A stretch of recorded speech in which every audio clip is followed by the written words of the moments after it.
नमस्कार आप सभी को।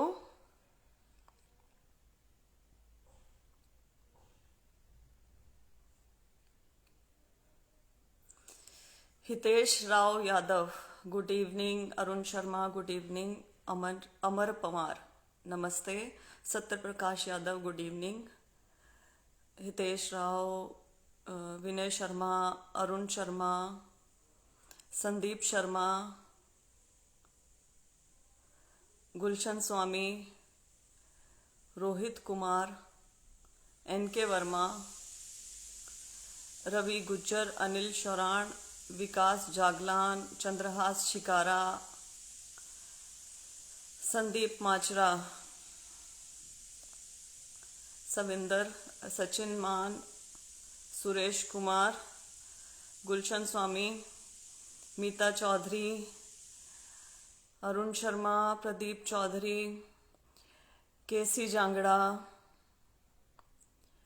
आरडी शर्मा, सहारन सॉरी, संगीता तंवर, संदीप शर्मा, योगेश देशवाल, भगत सिंह, केसी जंगड़ा, विकास जागलान, मोहन शर्मा, पुष्कर दहिया, संदीप रिधाल, संजीव चांदवास, मनदीप रेड्डू, जगबीर सिंह, आप लोग जुड़ जाइए। Vipin Yadav, ITI instructor result कब तक आएगा? साहिल नरवाल, मोनू धीमान, सुनील कुमार। देखो, रिजल्ट कब तक आएगा कब तक नहीं आएगा, मैं इन चीज़ों के ऊपर बात नहीं करने आई हूँ। मैं बात करने आई हूँ कि क्या बात हुई है अंदर कमीशन के अंदर। जितनी बात बताने वाली है, जो सबके हित में है, वो मैं बोलने वाली हूँ यहाँ पे, राइट। और जो मैंने मीडिया में कहा कि अभ्यर्थियों को अपना विरोधी ना समझें, वही चीज मैं आप लोगों को बोलने आई हूं कि आप लोग मुझे अपना विरोधी ना समझें। मैं अभ्यर्थियों के हित के लिए बोल रही हूं। लेकिन कल से इतने सारी चीजें सामने आ रही हैं, इतने सारे कमेंट्स और ये सब कुछ पढ़ने को मिले, तो मुझे लगा कि अभ्यर्थियों में अधीरता बहुत ज्यादा है। अभ्यर्थी इतने सीरियस हैं अपने करियर को लेके, इतने ज्यादा चिंतित हैं अपने करियर को लेके, वो तो पंचकुला में इकट्ठी हुई भीड़ से पता चल गया। आप लोग किस संख्या में, किस मात्रा में वहां पहुंचे, ये वहां पहुंचने वाले लोग जानते हैं, हम जानते हैं। बस यही एक कारण है कि अभ्यर्थी बार बार बोलते हैं ना कि ग्राउंड पे क्यों नहीं उतरते दीदी, ग्राउंड पे क्यों नहीं उतरते मैडम जी। तो ग्राउंड पे मैं इसलिए नहीं उतरती क्योंकि जिनके अधिकार हैं वे ही घर में बैठे हुए हैं, और वे घर से ही चाहते हैं सारी जानकारी जानना, और वो ये चाहते हैं कि उन्हें जानकारी उसी समय मिल जाए। बस, चाहे उससे उनका अहित हो, कोई दिक्कत नहीं है, लेकिन जानकारी उसी समय चाहिए। तो जितनी आपके हित की जानकारी है वही बोलूंगी। इन बाकी फालतू के कमेंट्स को इग्नोर करते हुए सभी मुद्दों पर बात हुई, और बहुत अच्छे से बात हुई है। चेयरमैन साहब काफी अच्छे और बढ़िया व्यक्तित्व वाले इंसान लगे मुझे, बहुत ही सरल इंसान लगे, बहुत ही ढंग से उन्होंने हर एक मुद्दे को सुना और अच्छे तरीके से हर एक चीज का जवाब दिया गया है। और ऐसी बात नहीं है कि उनसे कटु प्रश्न नहीं किए गए या उनसे डिफिकल्ट क्वेश्चंस नहीं किए गए, सब किए गए हैं। दूसरी चीज इसमें मैं ये भी बताना चाहूंगी कि कई चीजों में शायद हमें आश्वासन दिया हो। मैं कमीशन के ऊपर पूरे तरीके से विश्वास भी नहीं करती हूं, लेकिन मैं एक चीज जानती हूं कि यदि कहा गया पूर्ण नहीं किया गया तो मैं बैठी हूं ना यहाँ पे बोलने के लिए दोबारा। मैंने कोई एग्जाम नहीं दे रखा, मेरा इसमें कोई पर्सनल स्वार्थ नहीं है, कुछ नहीं है। मैं यदि वहां गई हूं तो आप लोगों के लिए गई हूं, राइट। So let's start. पहली बात तो शांत हो रहा करो थोड़े से, ठीक है। ठीक तरीके से बात करना सीखो। पढ़े लिखे बच्चे हो, पढ़े लिखे होने का सबूत दिया करो। एएलएम का मुद्दा सुन लो मैम। एएलएम का के मुद्दे पर भी बात हुई है। कोई भाई आए हुए थे चैनल वाले कुछ, तो मैंने कल उनको बताया है एएलएम वाला भी, और मेरे ख्याल से वो होगा कहीं, मेरे पास अभी वो वीडियो पहुंचा नहीं है। So let's start. कांस्टेबल वाला, जब मैं बाहर बोल रही हूं बार बार कि परसेंटाइल का मेथड गलत लगाया है, परसेंटाइल में आप अंक नहीं जोड़ सकते हैं, तो यही चीज क्या अंदर जाके नहीं बोली गई होगी? बोली गई होगी ना। अब सवाल ऐसे आ रहे हैं कि क्या परसेंटाइल हटा रहे हैं? दीदी बताओ, परसेंटाइल हटा रहे हैं कि नहीं हटा रहे? दीदी ये बताओ, रिजल्ट रिवाइज होगा कि नहीं होगा? थोड़ी बुद्धि है तो यहां अप्लाई करवाऊंगी तुम्हारी कुछ उदाहरण देके। यदि मैं कहती हूं कि परसेंटाइल हटा रहे हैं तो फटाफट केस हो जाएगा। परसेंटाइल क्यों हटा रहे हो? तुम्हारी भर्ती उसी टाइम कोर्ट में लटक गई, उसी टाइम। यदि मैं कहती हूं रिजल्ट रिवाइज हो रहा है तो तुम्हारी भर्ती उसी टाइम कोर्ट में लटक गई। क्यों? क्योंकि जो सिलेक्टेड हैं वो केस कर देंगे कि भाई रिजल्ट क्यों रिवाइज कर रहे हो। तो रिजल्ट रिवाइज होने से पहले ही केस हो चुका, तो इसका मतलब भर्ती परमानेंटली लटक गई, तो इसका मतलब उसका रिजल्ट कभी जिंदगी में नहीं आ रहा है। तो तुम क्या जानना चाहते हो मुझसे? जो मुझे कहा गया है यदि मैं अभी बोल देती हूं तो वो चीज वहीं इसी स्टेज पे खत्म हो गई, वो ये समझ के चलो तुम। तो तुम जो भी करवाना चाह रहे हो वो कभी जिंदगी में नहीं हो रहा है, समझे? इसमें मेरा स्वार्थ क्या है, या इसमें उन दो बच्चों का स्वार्थ क्या है जो मेरे साथ गए थे, या इसमें उन अभ्यर्थियों का स्वार्थ क्या है जो उस दिन वहां खड़े थे? बड़े विश्वास के साथ, बड़े सकारात्मक तरीके से वहां से बच्चे निकले हैं जितने वहां पे खड़े थे। इतना विश्वास था उस दिन, लेकिन आप लोग घर बैठे बैठे कुछ भी बकवास कर रहे जा रहे हैं जो कि अनएक्सेप्टेबल है। अगर आप सीरियस होते तो आप पंचकुला होते। आप सीरियस नहीं है लेकिन आप जानना चाहते हैं, इसलिए आपकी जानकारी के लिए मैं ये चीजें बता रही हूं। यदि कुछ छुपा रही हूं तो उसमें आपका ही हित है। इतना सब कुछ सुनने के बाद सोचो फिर भी मैं क्यों नहीं बोल रही? इसलिए नहीं बोल रही बाबा क्योंकि इसमें आपका हित है, वरना मैंने कौन सा एग्जाम दे रखा है? दे दूं, दे के पास से हूं, साइड में हो जाऊं, क्या दिक्कत है मुझे? अपनी राजनीति चमकाऊं एज पर यू, जैसे आप लोग बोलते हो कि राजनीति चमका रही है। भाई ये चीजें पता चली, अपने नंबर बना लूं मैं, राइट? बट मेरा मोटिव ये नहीं है। मेरा मोटिव ये है कि रिक्रूटमेंट प्रोसेसेस में चेंज होना चाहिए, पॉजिटिव चेंज, सकारात्मक चेंज। हमारा जो हरियाणा प्रदेश है वहां युवाओं को योग्यता के आधार पर नौकरी मिले। परसेंटाइल मेथड गलत लगाया है, ये साफ साफ बताया गया है। और जो इसमें चीजें होने वाली हैं वो मैं बता देती हूं कि कोई भी जो भी फॉर्मूला लगेगा वो प्रॉपर लीगल बैकिंग के साथ लगेगा, चाहे उसे कमीशन दे या उसे कोर्ट दे। जिसके ऊपर कोर्ट का ठप्पा होगा वही फॉर्मूला लगाया जाएगा। नंबर 1, वही फॉर्मूला लगाया जाएगा जिसके ऊपर कोर्ट का ठप्पा होगा। अब कोर्ट का ठप्पा इसी फॉर्मूले पे लगता है जो चल रहा है या किसी अन्य फॉर्मूले पे लगता है, उसी के अनुसार रिजल्ट बनेगा, उसी के अनुसार सारी चीजें होगी। नंबर 1 चीज है ये। दूसरी चीज, भर्ती को पूरा करना और सिरे चढ़ाना ही कमीशन का लक्ष्य है, और भर्ती को रद्द करवाना तो हमारा भी लक्ष्य नहीं है। भर्ती सिरे चढ़े, पूरी हो, जल्द से जल्द ज्वाइनिंग हो, ये हम भी चाहते हैं, लेकिन लीगल तरीके से, लेकिन ऐसे तरीके से जिससे भविष्य में उसके ऊपर कोई भी लिटिगेशन ना हो।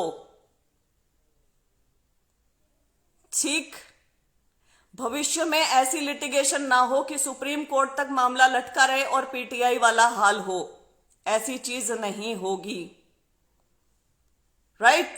You got it? ये 2 चीजें हैं जो मैं बता सकती हूं। इसके आगे मेरा मौन है इस चीज के ऊपर, क्योंकि एक मेरे मौन से बहुत सारे लोगों के हित में यह चीज आ जाएगी, सिलेक्टेड के भी, नॉन सिलेक्टेड के भी। सिलेक्टेड के भी इसलिए क्योंकि मेरे बहनों भाइयों, जो अब फॉर्मूला है उससे 5-7 साल बाद तुम हट रहे हो, जितने भी साल बाद, तो कमीशन भी नहीं चाहता कि उनके ऊपर कोई बात बने। चेयरमैन साहब भी ये नहीं चाहते कि उनके ऊपर कल को कोई बात आए। सरकार भी ये नहीं चाहती कि उनके ऊपर कोई बात आए। तो जो भी चीज होगी लीगल बैकिंग के साथ होगी, जो भी चीज होगी वो कोर्ट के ठप्पे के साथ होगी, जो भी चीज होगी वो ठीक लगाई जाएगी। और यदि जो आश्वासन हमें देके भेजा है, जो भी चीज सच कहा है, झूठ कहा है, जो भी है, मैं ये भी नहीं कहती कि मैं पूर्ण विश्वास कर रही हूँ कमीशन के ऊपर, लेकिन यदि ये नहीं होता है तो कल को मैं बैठी हूं ना भाई दोबारा बोलने के लिए। लेकिन कुछ चीजें ऐसी होती हैं जो कॉन्फिडेंशियल रहें तो बढ़िया रहती हैं। इसके आगे let's not talk about this, right. अब नेक्स्ट जो बात हुई है, हाँ एक और चीज, हमने भी एक फॉर्मूला दिया है कंसिडरेशन के लिए, और लेट्स सी कि उसके ऊपर क्या बात रहेगी क्या नहीं रहेगी। मुझे कुछ ना मिलता भैया छुपाने वुपाने से, जो चीजें हैं सबके हित में है। सीईटी के बारे में मेन बात, सीईटी के बारे में मैं बताना चाहूंगी। कॉमन एलिजिबिलिटी टेस्ट जो रहेगा वो सिंगल शिफ्ट में नहीं हो सकता है। ये मैंने बात की कि क्या ये सिंगल शिफ्ट में करवा सकते हैं आप, कि सारी ही मुसीबतों से एक बारी में छुटकारा मिल जाएगा, सिंगल शिफ्ट में इसे करवा लीजिए। लेकिन वहां से जवाब ये मिला कि हरियाणा की जो टोटल कैपेसिटी है एग्जाम करवाने की, कोई भी कॉम्पिटिटिव एग्जाम करवाने की, वो 3 लाख है एक समय में। एक समय में केवल 3 लाख अभ्यर्थी ही एग्जाम दे सकते हैं। तो सीईटी में 10 लाख से ज्यादा फॉर्म जा चुके हैं, तो 10 लाख बच्चों का एक समय में एग्जाम करवाना हरियाणा में इम्पॉसिबल है। इसलिए ये जो सीईटी वाला एग्जाम है वो मल्टीपल शिफ्ट में ही होगा। सीईटी वाले एग्जाम में 25 से 30% हरियाणा जीके के सवाल पूछे जाएंगे, और सीईटी एग्जाम में पहले चरण में कोई सोशियो इकोनॉमिक इत्यादि के मार्क्स नहीं लग रहे हैं, कोई एक्स्ट्रा मार्क्स ऐड नहीं होंगे पहले चरण में। दूसरे चरण में जो भी एग्जाम होगा, मान लीजिए ये बार बार बच्चे लिख रहे हैं कि टेक्निकल एग्जाम है सीईटी के अंडर क्यों ले रहे हैं, तो वो दूसरे चरण का एग्जाम होगा, और टेक्निकल एग्जाम में केवल टेक्निकल एग्जाम के ही क्वेश्चंस पूछे जाएंगे। यदि जेई का एग्जाम है तो जेई से रिलेटेड पूछे जाएंगे, हेल्थ वालों का एग्जाम है तो हेल्थ से रिलेटेड पूछे जाएंगे, एग्रीकल्चर का एग्जाम है तो एग्रीकल्चर से रिलेटेड पूछे जाएंगे, वीएलडीए का है तो वीएलडीए से रिलेटेड, मतलब उनके सब्जेक्ट रिलेटेड क्वेश्चंस पूछे जाएंगे सेकंड स्टेज के ऊपर। वो अलग से एग्जाम होगा, उसके बाद सोशियो इकोनॉमिक के अंक या एक्स्ट्रा अंक जिसको मिल रहे हैं वो ऐड होंगे, उससे पहले पहली स्टेज पे ऐड नहीं हो रहे हैं, राइट।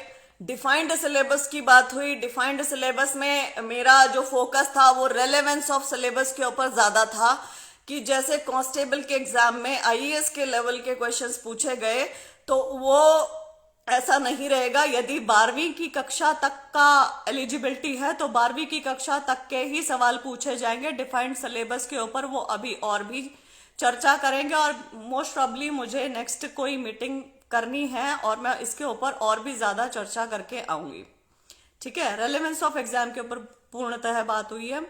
जहां तक जीके का सवाल है, हरियाणा जीके के ऊपर पूरा हमारा फोकस रहा कि ग्रुप ए और बी में एक सेपरेट 100 मार्क्स का क्वेश्चन पेपर पूछा जाए, जो कि एचपीएससी का काम है, जो एचएसएससी का नहीं है। लेकिन एचएसएससी जो नॉन गजेटेड पोस्ट के लिए एग्जामिनेशन लेती है ग्रुप सी और डी के लिए, उसमें 25 से 30% जो क्वेश्चंस है वो हरियाणा जीके से पूछे जाएंगे आगे सभी एग्जाम्स में। इसके साथ ही कमीशन एक और चीज कर रहा है, जो पंजाब पुलिस एक्ट है, क्योंकि पुलिस एक्ट में हरियाणा जीके के क्वेश्चंस का कोई सिलेबस नहीं है, लेकिन पंजाब पुलिस एक्ट के लिए कमीशन एक अमेंडमेंट भेज रहा है, जिसमें वो लिख के दे रहे हैं कि 25 से 30% सवाल हरियाणा जीके से ये पूछ सके आगे आने वाले एग्जाम्स में। तो ये देखते हैं वहां से अमेंडमेंट का क्या रहेगा। इसके बाद क्लर्क वालों का, जो क्लर्क वालों का इशू चल रहा था, कुछ क्वेश्चंस रॉन्ग राइट का, कल क्लर्क वाले बच्चे भी वहां पे आए हुए थे काफी, कि भाई ये ए सेट में कुछ आंसर दे रखा है, बी सेट में कुछ दे रखा है, सी सेट में कुछ दे रखा है, और इसमें 2 साल से कोई रिप्लाई फाइल नहीं हो रहा है। तो ये इशू भी रेज किया गया है। तो चेयरमैन साहब ने जवाब दिया कि अगली तारीख के ऊपर इसके ऊपर जवाब दायर किया जाएगा इसके कमीशन की तरफ से, और ये अभ्यर्थी चिंता ना करें, ये अभ्यर्थी अपनी जगह पर ठीक हैं और इनको ठीक किया जाएगा सवालों को, और आज नहीं तो कल जो भी व्यक्ति सिलेक्ट होने वाली कैटेगरी में आएंगे उन्हें सिलेक्ट किया जाएगा। ये दलील दी गई कि कमीशन के ऊपर 4000 केसेस पेंडिंग चल रहे हैं और उनका रूटीन का काम है। तो इस पर मैंने बोला था कि भाई इसमें अभ्यर्थियों की कोई गलती नहीं है, तो आप जवाब फाइल किया करें जल्द से जल्द, जिसपे उन्होंने सहमति जताई है। इसके बाद ग्रुप डी जो स्पोर्ट्स पर्सन्स वाले अभ्यर्थी भी कुछ कल मुझे मिले थे, वो शायद चीफ सेक्रेटरी ऑफिस चले गए थे, उसके बाद मुझे मिल नहीं पाए। उनको भी मैं इंटीमेट करना चाहूंगी कि वो जो हाई मेरिट वाले बच्चे हैं, उन्हें, जिनकी लिस्ट नहीं आई, उन्हें लो मेरिट वालों के साथ ही उनकी कंबाइंड लिस्ट निकलेगी मार्च में।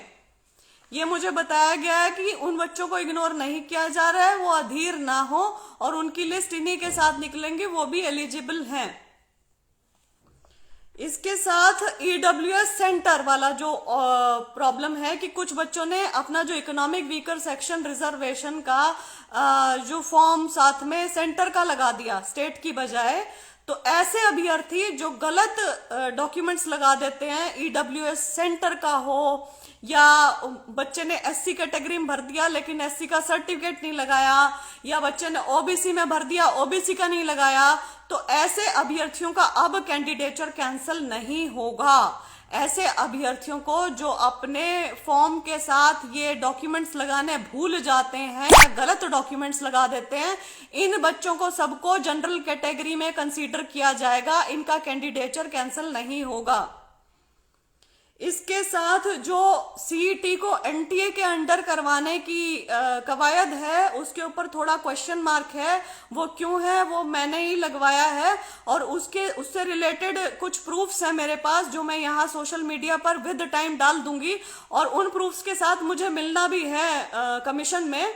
तो वहां पर प्रश्न चिन्ह अभी लगा हुआ है, लेट्स सी उसके ऊपर क्या डिसीजन लिया जाता है सरकार व आयोग द्वारा। इसमें मैं थोड़ा मुझे होमवर्क करना है, कुछ काम करके लेके जाना है, वो मैं अपने लेवल पे लेके चली जाऊंगी। जो एनटीए का एग्जाम है, सॉरी जो ऑनलाइन एग्जाम्स हैं, जो ऑनलाइन एग्जाम्स की बात होती रहती है, ऑनलाइन एग्जाम अब आगे से नहीं होंगे। ऑनलाइन एग्जाम्स में पूरी धांधली होती है, स्क्रीन हैक हो जाते हैं, सब कुछ है, तो ऑनलाइन एग्जाम कमीशन नहीं करवाएगा, बिल्कुल भी नहीं, इस पे कांटा लग चुका है। इसके बाद आपका जो एसआई वाले बोल रहे थे, एसआई वाले अभ्यर्थियों को मैंने उसी दिन बोल दिया था कि जिस दिन तुम्हारा सेकंड पेपर हो चुका उसी दिन तुम केस हार गए, सेकंड पेपर मत होने दो। तो एसआई एग्जाम वाला बड़ा फ्यूटाइल है मामला, और एसआई के लिए बार बार लिखना भी फ्यूटाइल है, क्योंकि आप ना उसी दिन केस हार गए थे जिस दिन आपने दूसरा एग्जाम होने दिया, तो उसके ऊपर ज्यादा बातचीत नहीं हो पाई। आपका जो एएलएम की भर्ती है, एएलएम के लिए मैंने बाहर बोला, मैंने आपको बोला भी है कि वीडियो में भी मैंने बोला था, एएलएम के लिए ऐसा है कि जो कंडीशन है वो आईटीआई है ना, तो आईटीआई प्लस हायर एजुकेशन तो अलाउड है, आईटीआई मेन है, आईटीआई होना चाहिए, लेकिन कह रहे हैं कि विभाग से कुछ और इंस्ट्रक्शन मिली है, तो वो जो इंस्ट्रक्शन है वो आप लिखित में पूछ लीजिए, ये कोई कॉन्फिडेंशियल इंफॉर्मेशन नहीं है, ये पब्लिक डोमेन में है, आपको लेनी है ये खुद से। आपको यदि नहीं मिलती है तो आपको मंत्री जी से संपर्क करना है, और ये जो प्रॉब्लम है इस प्रॉब्लम से उनको अवगत करवाना है, ये आपको खुद लेना पड़ेगा, आपका खुद का काम है। आप लोग वहां पहुंचे नहीं ना, एएलएम वाले पहुंचे हैं, और जो पीजीटी वाले हैं, पीजीटी वालों को एक दिन पहले मुझसे घर आके मिलना था, आप लोगों ने मुझसे अपॉइंटमेंट भी ले ली, लेकिन उसके बाद कोई कॉल नहीं, मैसेज नहीं, कुछ नहीं। फिर मुझे कहा गया कि वहीं पंचकुला पहुंचना है, आप वहां भी नहीं पहुंचे, तो मुझे आपका इशू ही नहीं पता। तो आपका जब मुझे इशू ही नहीं पता तो मैं आपकी क्या बात रेज करूं।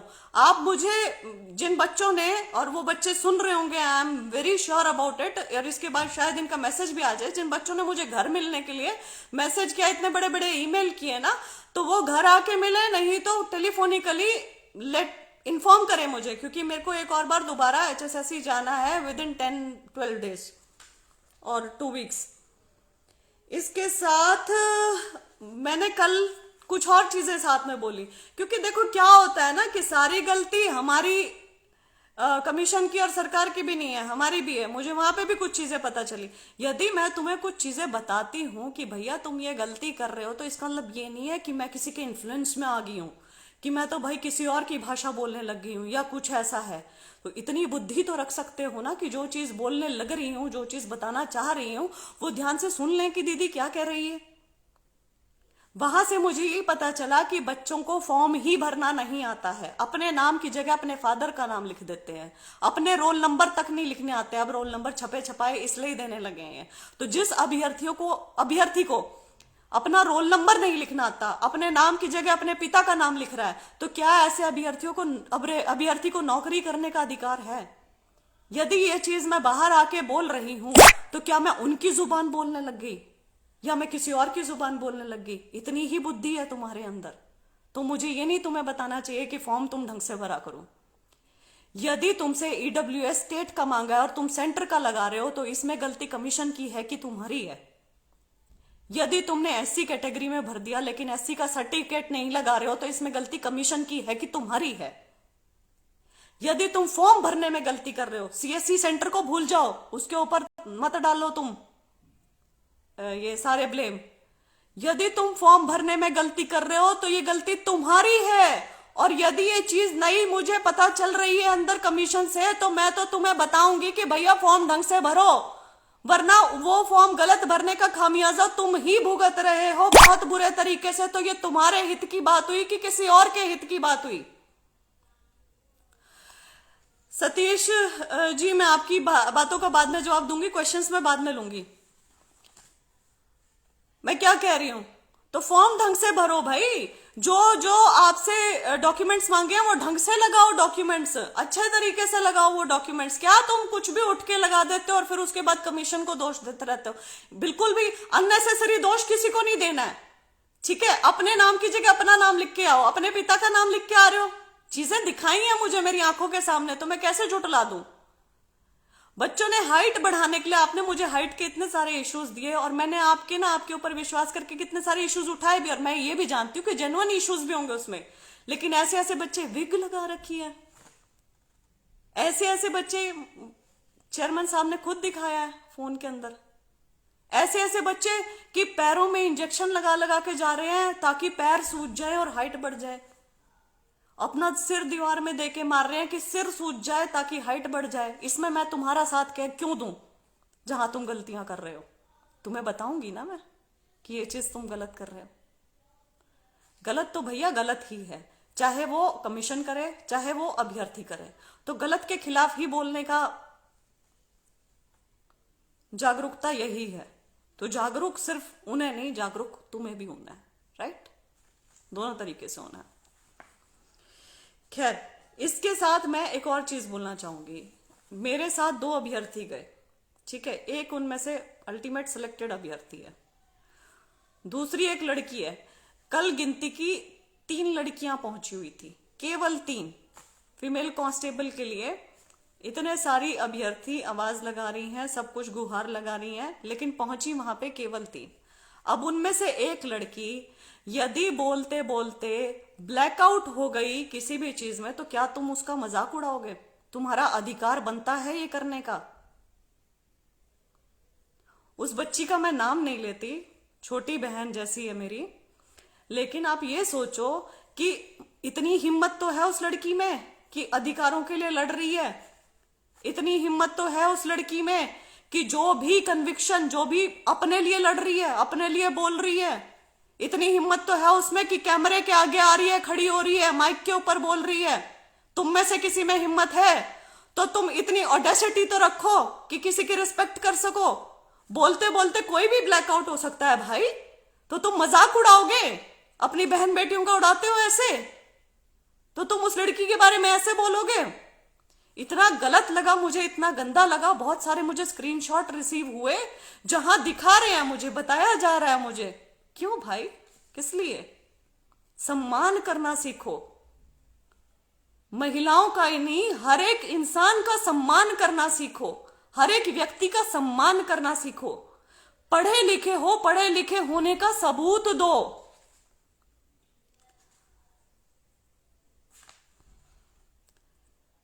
मैं शॉक्ड हूं एक्चुअली, मुझे सीरियसली बहुत बुरा लगा, बहुत बहुत ज्यादा बुरा लगा कि भाई ये तरीके नहीं होते हैं।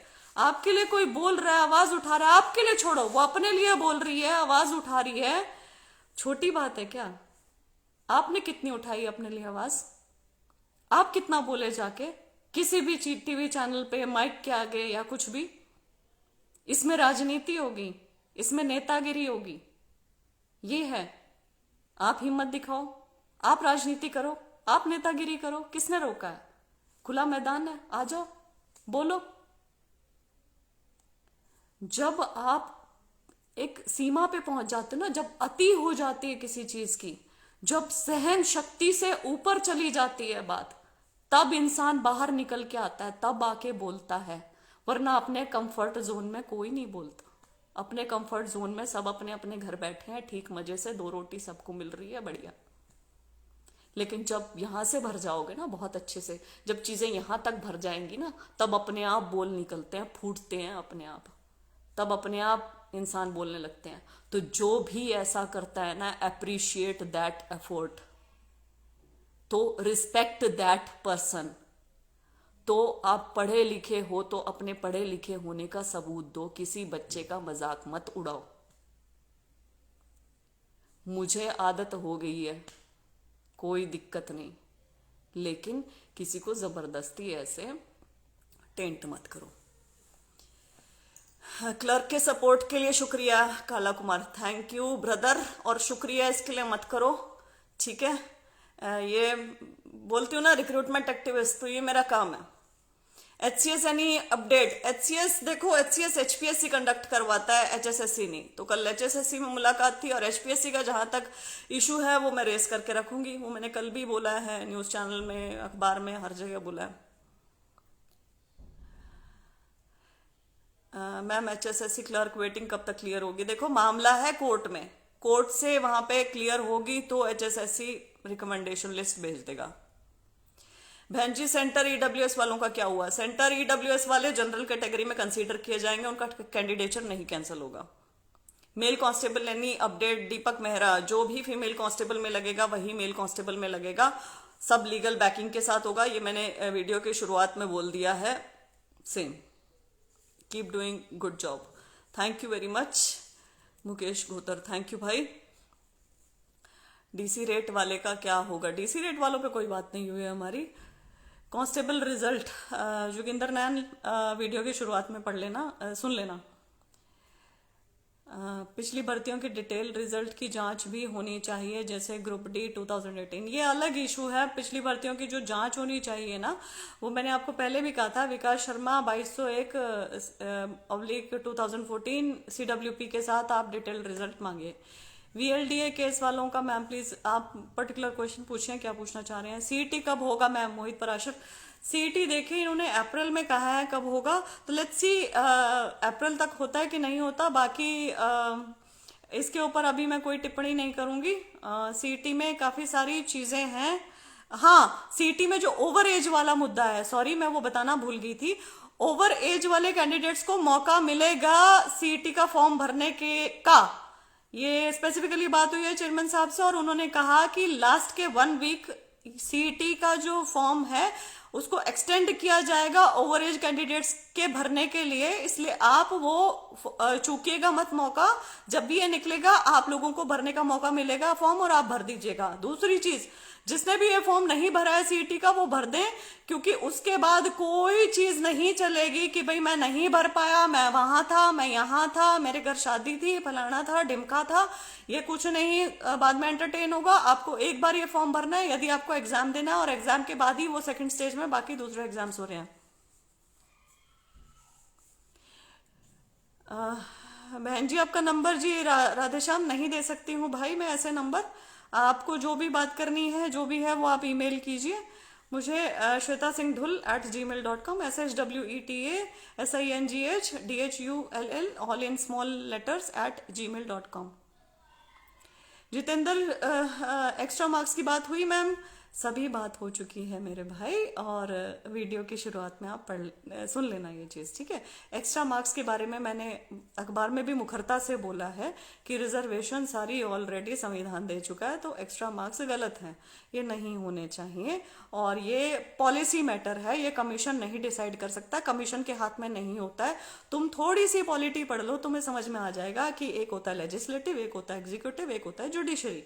लेजिस्लेटिव कानून बनाता है, एग्जीक्यूटिव की हिम्मत नहीं होती, एग्जीक्यूटिव जैसे कमीशन हो गया, उनकी हिम्मत नहीं है कानून को चेंज करे। वो विधानसभा कर सकती है, तो वो जो कानून बना के देंगे इन्हें तो वो लागू करने ही करने पड़ेंगे। और जुडिशरी ये देखता है कि वो कानून जो बना रखा है वो ठीक से लगाया है नहीं लगाया, जुडिशियल रिव्यू जिसको हम बोलते हैं, वो अलग चीज होती है।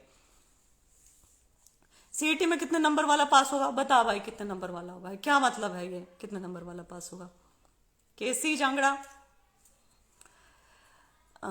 टीजीटी इंग्लिश दीदी, TGT English and PGT Sanskrit ये ऐसे मुद्दे हैं जो मेरे दिल के काफ़ी करीब हैं। पीजीटी संस्कृत का तो मैं खासकर कहना चाहूँगी कि ये ऐसी भर्तियां हैं मतलब जो ना मैं चाहती थी कि पूरी हो, बहुत मतलब मेरा क्या बोलूँ मैं, इसके बारे में मैं मौन हूँ। पटवारी और ग्राम सचिव सीईटी के अंतर्गत ही होगा। जेबीटी भर्ती मैडम, जेबीटी भर्ती के ऊपर कोई कुछ नहीं है अभी। दी प्लीज सोशो इकोनॉमिक नंबर पे कुछ करो, मेरे को ये बता दो जितना मैं कर रही हूं उससे एक्स्ट्रा मैं क्या करूं, उससे एक्स्ट्रा मैं क्या कर सकती हूं, ये बता दो मुझे। एसएस मास्टर की भर्ती पिछले 10-12 साल से नहीं हुई है। ये जो भी जिन भी भाई ने ये मुझे लिखा, इसके सबूत आप मुझे ईमेल कर दें। सिर्फ राजनीति करते हैं, बच्चों की जिंदगी, पता नहीं कौन क्या लिख के चला गया भैया। राजनीति करते हैं, बच्चों की जिंदगियां, ये सब कुछ पता नहीं तुम लोग कैसे बोल देते हो, मतलब कैसे ये ऑडेसिटी लाते हो ये सब चीजें बोलने की, कमाल है। अगर लोग यस राइट, क्लर्क की सपोर्ट के लिए कोई और अगर एक्स्ट्रा कुछ भी किसी ने पूछना है तो वो पूछे, क्योंकि सेम ही क्वेश्चन बार बार रिपीट हो रहे हैं। टीजीटी संस्कृत की बात करना जी, ये जितने आपके एक्स्ट्रा मुद्दे हैं ना, ये सारे के सारे लाइन वाइज मैं एक दिन पोस्ट डालूंगी, उसके नीचे लिख देना, मैंने सारे के सारे प्रिपेयर करके लेके जाने हैं। वीएलडीए में क्यों निकाल दिए सेंटर वाले, क्यों वीएलडीए में कहाँ निकाल दिए सेंटर वाले, उनकी सीट रिजर्व कर रखी है कोर्ट ने। आपको किसने कहा कि निकाल दिए, कोर्ट ने सीट्स रिजर्व करी हैं। और इसके बाद देखो कई सारी चीजें आगे के लिए होती हैं।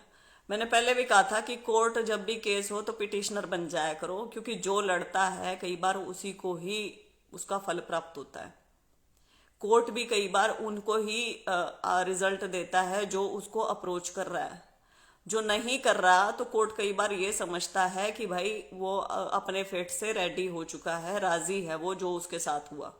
तो मैंने एक दिन पहले भी बोला था कि जब भी कोर्ट केस हो आपकी भर्ती से रिलेटेड, आप देखा करो कि आपको पिटिशनर उसमें बनना चाहिए नहीं बनना चाहिए। जो लोग वीएलडीए में पिटिशनर थे उनकी सीट्स रिजर्व हो चुकी हैं, सेंटर ईडब्ल्यूएस वाले वो जनरल कैटेगरी में कंसीडर होंगे। सीटर की समस्या का सब समाधान कर रहे हैं। सीटर वाला जो दिक्कत चल रही थी उनकी वेरिफिकेशन कर रहे हैं, फेशियल रिकॉग्निशन कर रहे हैं। और आपको जान के ये खुशी भी होगी कि ये बड़े बड़े अधिकारी खुद अपने लेवल पे कर रहे हैं। और अभी शायद कमांडो की भर्ती की बात चल रही थी कि कुछ बच्चे आए ही नहीं इसके लिए वेरिफिकेशन के लिए। तो ये साफ दर्शाता है कि सीटर वगैरह की जो भी दिक्कत थी वो धीरे धीरे दूर होगी। दूसरी चीज मैं ये यहाँ पे एक और इम्पोर्टेंट चीज बताती हूँ मैं आपको, वो ये है कि आगे आगे जो सीटर, जो फेक एससीसी, जो अपनी जगह किसी और को भगा रहा है या अपनी जगह किसी और का फिजिकल करवा रहा है, जो भी है, ऐसा कोई भी करेगा, बायोमेट्रिक किसी के मैच नहीं करेंगे, उनके खिलाफ एफआईआर दर्ज होगी और वो जेल की सजा भी काटेंगे। और अभी भी काफी लोग काटने लग रहे हैं, ये भी मैं बता दूं। तो ये बहुत बड़ा डेटरेंस रहेगा और ये बहुत अच्छी बात है कि जो अयोग्य है ना ऐसे वो बाहर होंगे और योग्य बच्चों को मौका मिलेगा।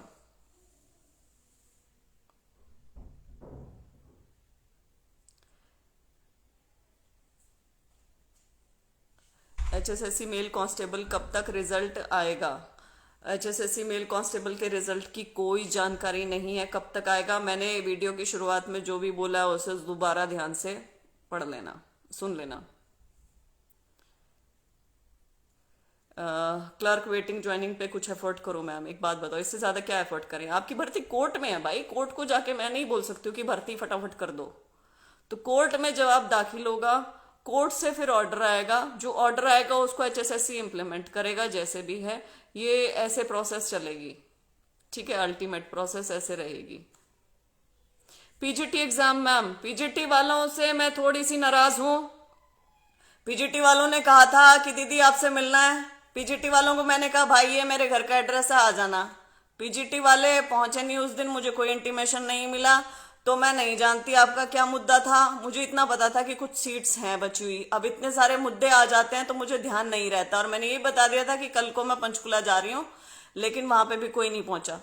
तो पीजीटी वालों, अगर आप थोड़े से भी सीरियस हैं तो या तो मुझे वो ईमेल लिखें, मैसेज करें, कुछ तो करें, कुछ तो बताएं मुझे इस चीज को लेके कि क्या है, कागज दें ताकि मैं आपकी आवाज रेज कर सकूं। मैं अंतर्यामी नहीं हूं, मुझे आधी से ज्यादा चीजें भूलने लग गई हैं।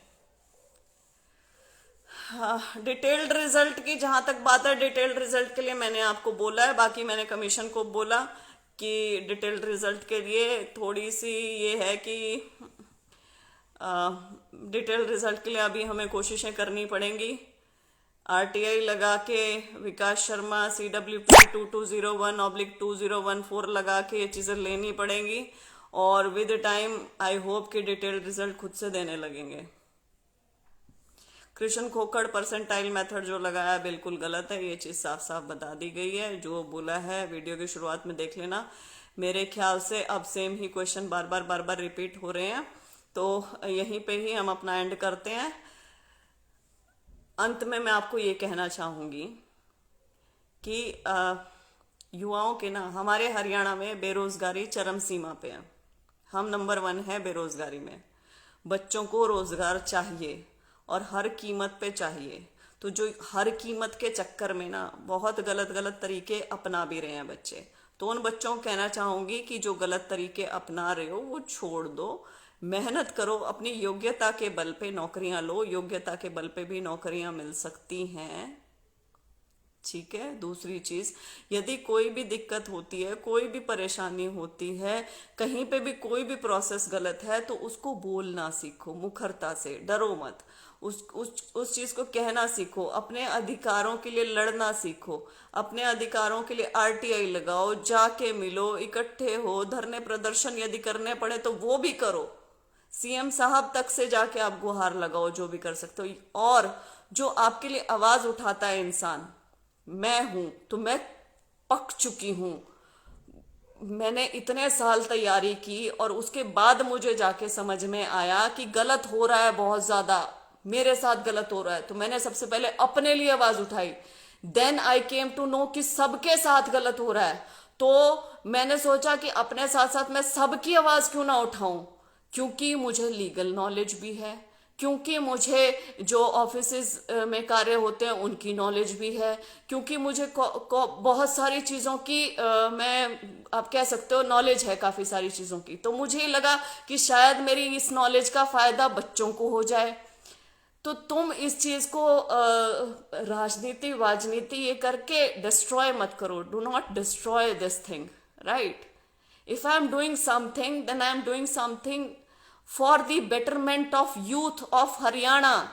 मैं चाहती हूं कि कल को मेरा बच्चा यदि हरियाणा में एग्जाम दे तो वो अपने योग्यता के बल पे सेलेक्ट हो। मैं चाहती हूं जितने बच्चे पेपर देते हैं वो अपनी योग्यता के बल पे सिलेक्ट हो। इसमें कोई राजनीति नहीं है। और यदि आपको ये राजनीति लगती है तो हाँ भैया, मैं राजनीति कर रही हूँ और मुझे गर्व है अपने आप के ऊपर कि मैं इतनी अच्छी राजनीति कर रही हूँ कि मैं बच्चों की प्रॉब्लम सॉल्व करवा रही हूँ और मैं मुद्दे उठा रही हूं जो जनहित के मुद्दे हैं। मैं कोई हिंदू मुसलमान नहीं कर रही, मैं पढ़ाई की बातें कर रही हूं, मैं रोजगार की बातें कर रही हूं। मैं ये चाहती हूं कि योग्य बच्चा लगे, तो मैं बहुत ज्यादा अपने ऊपर फिर प्राउड फील करती हूं, राइट? यदि यही चीज है तो यही सही। जतिन पूनिया, धन्यवाद दीदी। कल एक ही कमी नजर आई दीदी की, खुद बच्चे ही आपके साथ ऑफलाइन मोड में नहीं आ रहे हैं। जतिन भाई, आप कल थे और आपका शायद क्लर्क वाला मैटर था, इसीलिए तो मैं ऑन रोड नहीं आ रही हूँ, सड़क पे नहीं आ रही हूँ। सड़क पे आने का मतलब क्या है? जब तक बच्चे अपने अधिकार के लिए खुद नहीं बोलते हैं, जब मुझे पता है कि यहां से बैठे बैठे मेरी आवाज दूर तक पहुंच रही है, तो क्या होता है ना, ये एक प्रॉब्लम है और ये इसका सल्यूशन है। तो मैं चाहती हूं टारगेटेड सॉल्यूशन रहे। ये सॉल्यूशन है तो यही सॉल्यूशन है, इसके आड़े दवाड़े ना वो सॉल्यूशन नहीं। अब ये बोलते हैं ना बच्चे राजनीति, तो राजनीति क्या होती, सड़क पे खड़ी रहती, 4-5 नारे और लगवा देती। जो भी कमीशन से मुझे पता चली 4 चीज, उसकी 40 बता के बाहर बना के बोलती, राइट। और उसको ऐसे बोलती कि भाई वो सरकार के खिलाफ लगता, बिल्कुल ऐसे बोलती और भड़का देती यूथ को और लठ टिकते हमारे। और वहां पे कल पुलिस की वैन खड़ी थी ना बड़ी, डिटेन करने के लिए, वहां पे हमारी गिरफ्तारियां हो जाती और वो फोटो छपती अखबारों में। वो होती राजनीति। जिस चीज की जरूरत नहीं वो चीज करनी नहीं, जो चीज प्यार से मान रहे हैं वो चीज कहनी है प्यार से ही, उतने सम्मान से ही। वो लोग भी कॉन्स्टिट्यूशनल पदों पे बैठे हुए हैं, बहुत बड़े अधिकारी हैं, हमसे बहुत बड़े हैं, संवैधानिक पदों पे बैठे हुए हैं और उनसे उतनी ही इज्जत और सम्मान पूर्वक बात करनी है। जो करनी है, हमारी भी रिस्पेक्ट है, उनकी भी रिस्पेक्ट है। अगर हम चाहते हैं लोग हमारी रिस्पेक्ट करें तो हमें भी उतनी ही रिस्पेक्ट करनी है और रिस्पेक्टफुली अपनी बात करनी है। गलत है यदि, तो बड़े रिस्पेक्टफुली बोलना है कि आप गलत हैं, आप ये चीज गलत कर रहे हैं, आपको ये चीज नहीं करनी है। युवा आपका साथ नहीं देगा बिल्कुल भी। ये नहीं कि गाड़ियां बकने लग जाओ। यही फर्क होता है पढ़े लिखे और अनपढ़ व्यक्ति में, ठीक। तो मैं यहां पे ये मान के चलूंगी अब कि मेरे हरियाणा में जो बेरोजगार बच्चा है वो बड़े अच्छे से पेश आएगा, अपनी बात ढंग से मुखरता से करेगा, बढ़िया तरीके से करेगा। जो भी बात हुई है वो हित की बात हुई है, सबके हित की जो भी बात हुई है उसमें मेन पॉइंट्स मैंने सारे के सारे आपको बता दिए हैं। इससे ऊपर ज्यादा कुछ नहीं है। यदि जो कहा गया वो नहीं करते हैं तो मैं बैठी हूं, मैं उस चीज को बड़ी मुखरता से बोलने वाली हूं आगे। इसी के साथ बहुत बहुत धन्यवाद। शुभ रात्रि।